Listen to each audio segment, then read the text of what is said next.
All right, today I want to take you through a scenario from 2025, and I've got some side-by-side reports here from Agrimodis, and this is going to be more of a product trial or a salesman type of experience with Agrimodis. This is an actual thing that happened last year. I've got product A over here on the left side and product B on the right side. I've anonymized everything in our data, but these are all the reports from the sampling periods last year for this trial. And both of these are seed treatments. So it was a single application that happened at planting on the seed, and it was taken out to yield. And the person that instigated the trial is actually product B. So the ones on the right.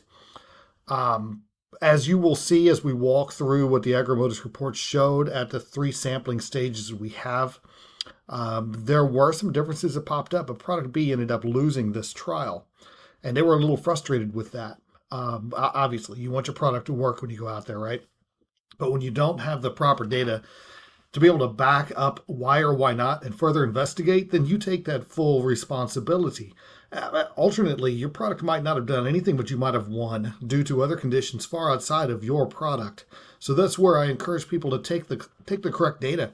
When you've got this ability to sample your plants this way, you end up with takeaways that put you in a much better position at the end of the season, especially if you do have that yield factor. You have something to fall back on. So I'm going to show you how the results compared, and show you kind of how Agrimodis samples look if you've not seen them before. So these were V11 samples, 11 collars.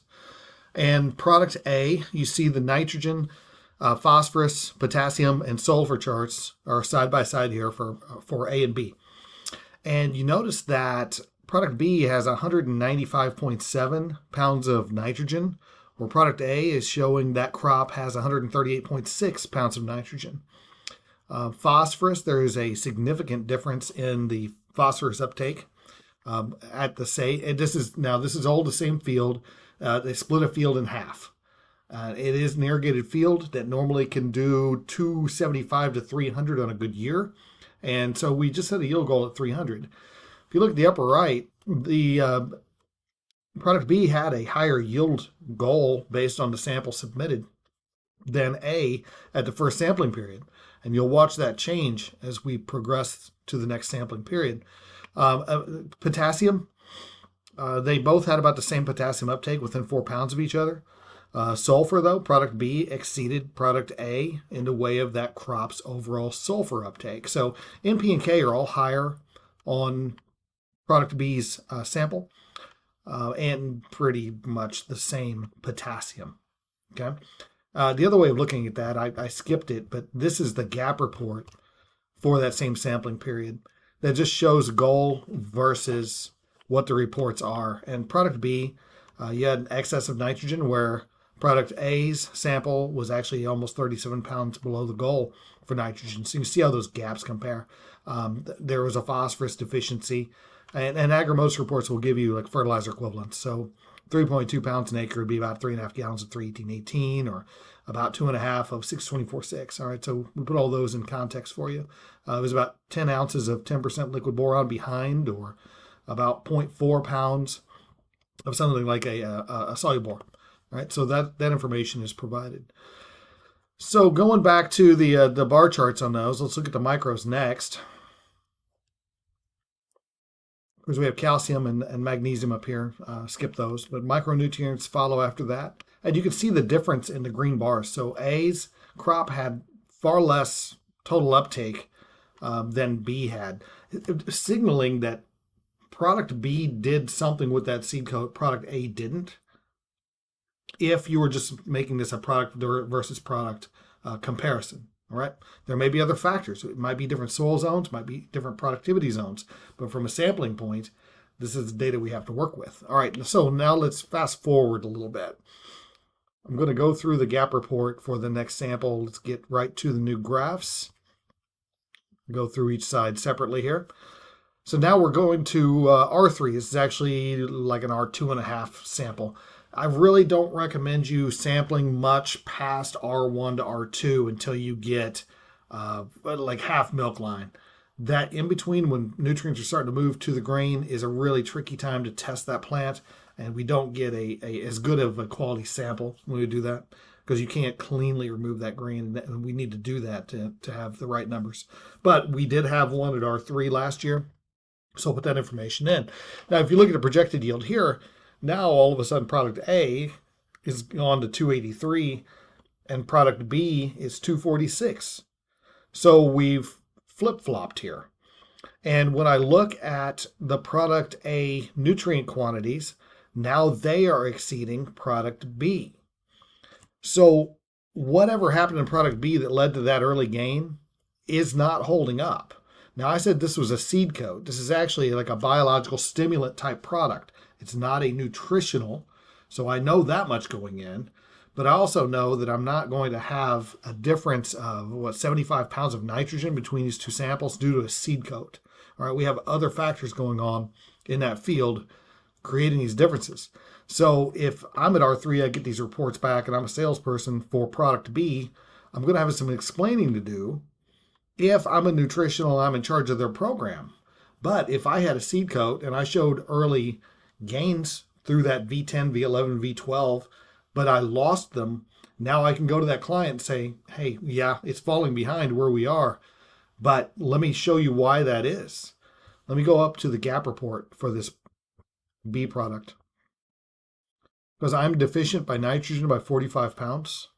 I'm deficient in sulfur by 8 pounds. My boron is deficient. My zinc is deficient by almost 1/4 of a pound. My copper is low. My calcium is way behind. So we have some nutritional problems in that field that a seed coat's not gonna do that. All right. So if I look at how that compares to the other field, I have excess N, excess P, excess K. My sulfur is still deficient. So this grower has a sulfur deficiency problem overall. The boron is deficient, not as deficient, but we have a boron efficiency problem. Zinc is still deficient. Again, not to the same degree. We're negative 0.2 pounds here. In fertilizer equivalents, that's 26.6 ounces of 9% zinc. Over here, it's 6.3 ounces low. So, but a much greater deficit in that product B. We have not done due diligence on getting that second plot fertilized. That other part of the field is doing something entirely different. So let's look at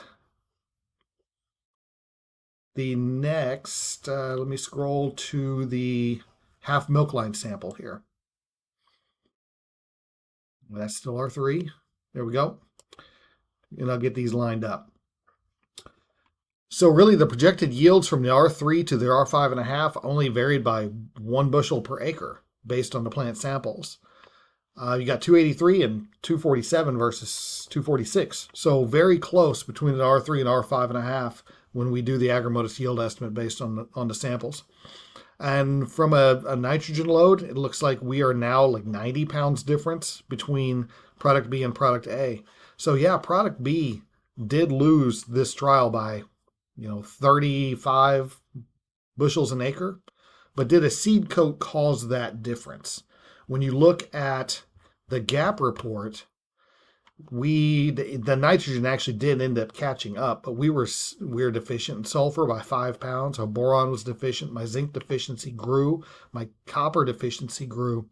If I compare that to the other side of the field where I was against product A, we had actually had way too much nitrogen over there, but that's common. I mean, where this was, we had a lot of common excesses.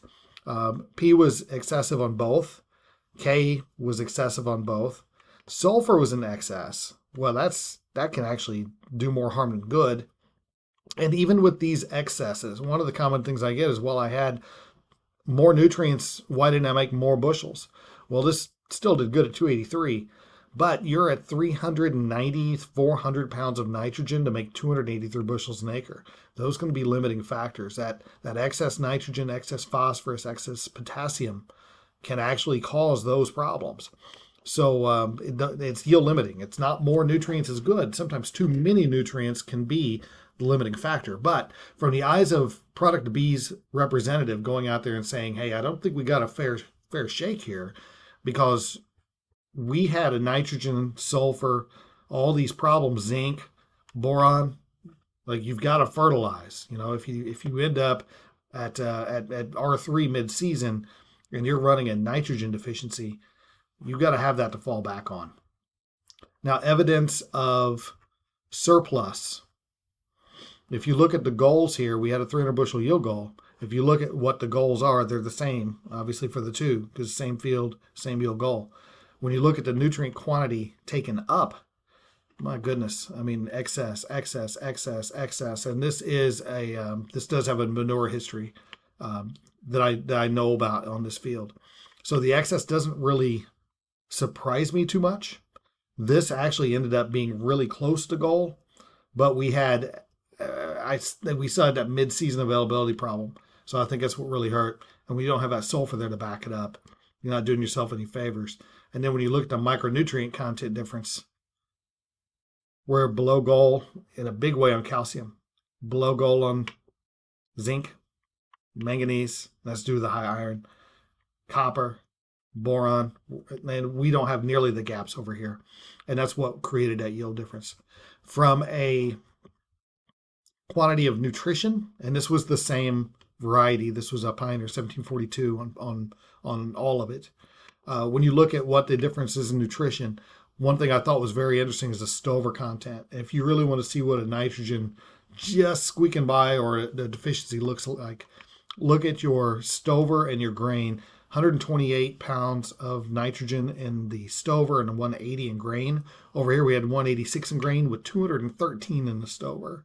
So there's all that excess nitrogen. We didn't need that there. It didn't do anything for our grain. So and your nitrogen pounds per bushel went up to 1.16. Over here is 0.95, which I think is just a tad too low. But huge difference there. When you look at the grain, we put out a lot of excess phosphorus with our grain over here. So we had 131 pounds of P2O5, 58 in the stover. We only had 28 in the stover over here. So there's that luxury consumption again. And K was about flat. I mean, yield adjusted from 247 to 283. We went from 70 pounds to 85 pounds in the grain. That's about right. And then the stover content was pretty much a flat change too. Calcium was a big one. Huge difference. You had double the calcium in the stover over here in this 283 versus 247. So truly a calcium deficiency here. And then all the micros, you could pause it and take a look at those if you're curious. But that's how you use these samples to look at what those goals are for a specific yield. And from a product performance standpoint, I really do think the product B did something for that early development that we just couldn't capitalize on because of nutrient weaknesses mid-season. And I think the Agrimodis test showed that. So that's kind of it in a nutshell. Ran a little long, but if you have any questions, have a product that you'd like to design a test for and get some trials in, get in touch and happy to help work out details. All right. Thanks for watching.